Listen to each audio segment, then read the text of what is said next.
I think the question that all of us have to ask is, how do we, like Peter Drucker, overcome our own intellectual inertia?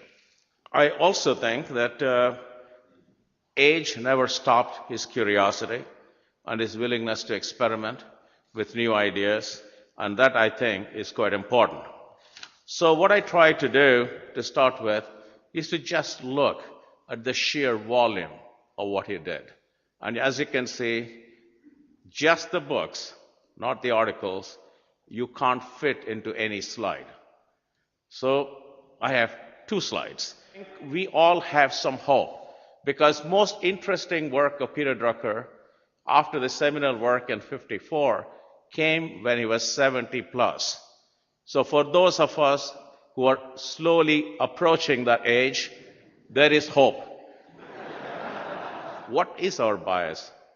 Is our bias action? Is our bias changing society as we see it? Is it our bias to shape the world? Or is it our bias to document what has been? That, I think, is a fundamental challenge. What are the tasks of leaders? And command and control to volunteerism as an approach. How do you influence people who are volunteers, knowledge workers, not people who will be pushed around because you have power? And I think he had a lot of suspicion about charismatic leaders, whether it's Mao or Hitler or Stalin. So they call them misleaders. Charisma is good, but it can also be misused. And I love this quote. Truman didn't have an ounce of charisma. Truman was as bland as a dead mackerel.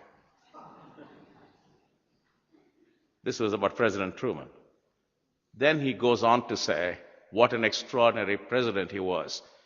And his reasoning is he had integrity. If he said yes, people knew it was yes. If he said no, people said it was no. And people worshipped him. So in other words, you could be an extraordinary leader without charisma. He was a master in synthesis, not necessarily analysis. Analysis is easy for most of us because that's how we are trained. Synthesis requires a deep understanding on how to see connections that others don't. And look beyond the corporate world for ideas.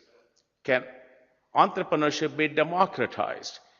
I think Peter's question was more profound. It is not whether it can be taught. Can everybody be an entrepreneur? Can our entire society behave as an entrepreneurial society? Can it become the norm that we create, we innovate continuously rather than an exception? How do we build a society where innovation is the norm, change is the norm, and it is welcomed, embraced, and understood?